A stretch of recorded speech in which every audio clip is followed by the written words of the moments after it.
Vou reforçar o boa noite a todos, Deus abençoe.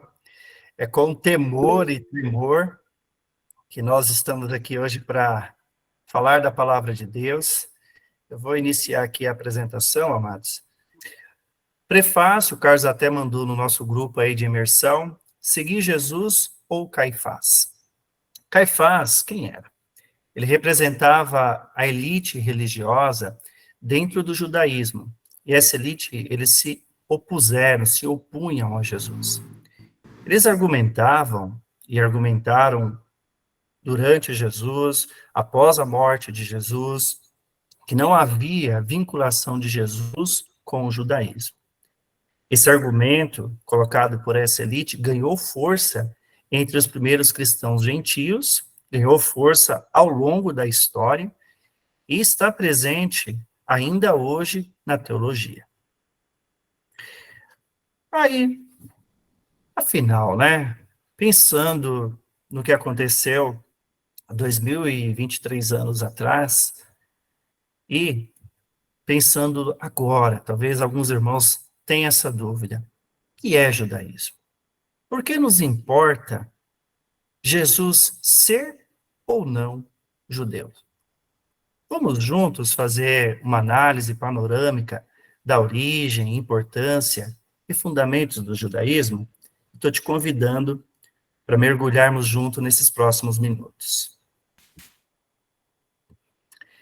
Bem, início e relevância. O judaísmo ele vai se misturar, vai ser ali uma mistura homogênea entre a nação de Israel e a religião. Então, falar de início de judaísmo é falar do início da nação de Israel.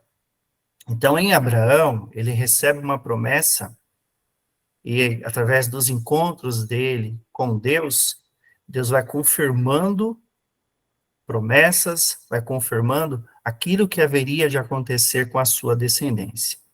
E o ponto mais alto foi o sacrifício simbólico de seu filho Isaque. Ali a gente já tinha um apontamento para Jesus, ao marcar o futuro lugar onde ele, nosso Senhor Jesus, seria crucificado. E analisando também a história dos judeus, nós descobrimos que a relevância deles está presente nos textos bíblicos.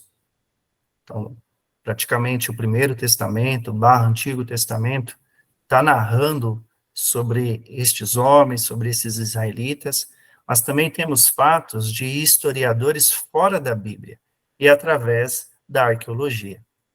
E olha só, temos mais fatos acerca deste povo do que qualquer outro povo. Então, temos mais fatos também acerca do judaísmo do que qualquer outra religião. Então, vamos lá. Talvez a primeira impressão agora é a seguinte: entendi. Eles são importantes. Há mais contexto bíblico falando sobre eles? Surgimento da nação e dinastia real. Moisés liderou os israelitas para fora do Egito. Permitiu o êxodo dos israelitas para a terra prometida. Através dessa personagem bíblica, vieram os fundamentos da lei do Senhor, e essa lei, né, ela influenciou e influencia praticamente a maior parte das constituições que existem no Ocidente. Antes de Moisés morrer, ele anunciou bênçãos e maldições sobre os israelitas. Dinastia real em Jerusalém. Davi conquistou Jerusalém e a fez capital de Israel, figura do reino agora e futura. Então, em Jerusalém, nós temos a promessa bíblica de unidade. Em Jerusalém, Jesus falou que um dia iria voltar, e dali ele encheria a terra da sua glória como as águas cobrem o mar. Davi, ele recebeu a promessa que o Cristo viria da sua descendência. Seu filho, Salomão, construiu o primeiro templo judeu em Jerusalém. E nesta época, a nação de Israel Foi uma nação poderosa e admirada por todas as nações ao redor. Uma nação poderosa. Ok, já ouvi muitas pessoas falarem isso. Provavelmente alguns irmãos que aqui estão já ouviram, já estiveram em encontros e as ministrações tiveram como tópico, como tema, esta verdade. Mas não foi eles também que rejeitaram os mandamentos de Deus?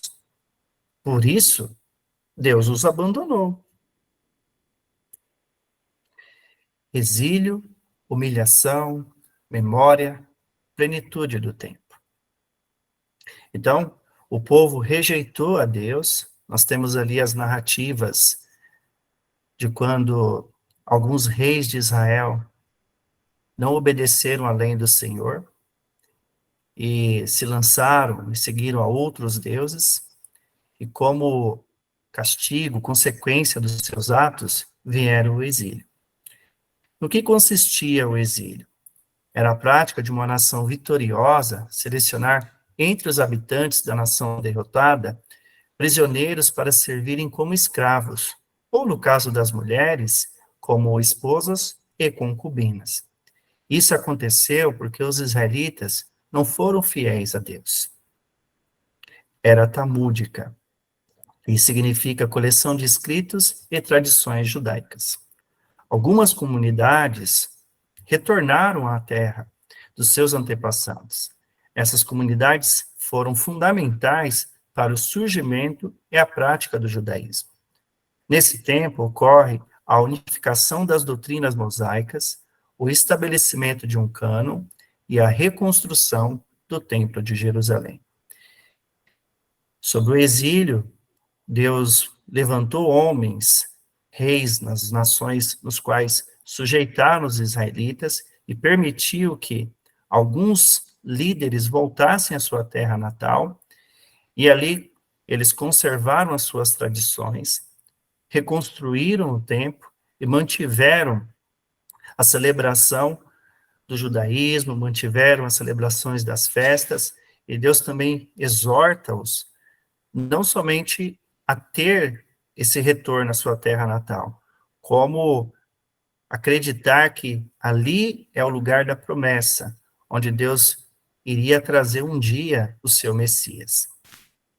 E nós temos aí, apesar desse retorno à terra, alguns grupos que se rivalizavam entre si. E como consequência dessa rivalidade, dessas brigas, a Judéia acabou sendo conquistada pelo Império Romano. E foi sob o Império Romano que Jesus veio. Aí talvez há também essa questão agora nos pensamentos de alguns. Então o povo manteve suas tradições e religião, preservando a lei. Mas não eram independentes. Estavam sob o governo romano. Ainda assim, Jesus se identificou como uma nação submissa e escrava? Ainda assim, ele viveu como um judeu? Vamos fazer a seguinte pergunta: Jesus era judeu? Vamos para as respostas. Descendente de Abraão, nascido de pais judeus, circuncidado no 8º dia, de acordo com a lei judaica, seus ensinamentos derivavam das leis e das tradições judaicas, com os quais Jesus se criou e jamais negou, era chamado de rabino, frequentava o templo de Jerusalém e as sinagogas com seus discípulos, celebrava as festas judaicas, praticava a lei judaica. Jesus era judeu? Jesus era judeu. Talvez ainda assim, alguns pensamentos, algumas perguntas fiquem aí a rondar os pensamentos. Surpreendente. Então o povo celebrou, reconhecendo seu amor incondicional. Diversos líderes da nação o receberam com honra, reconhecendo sua importância.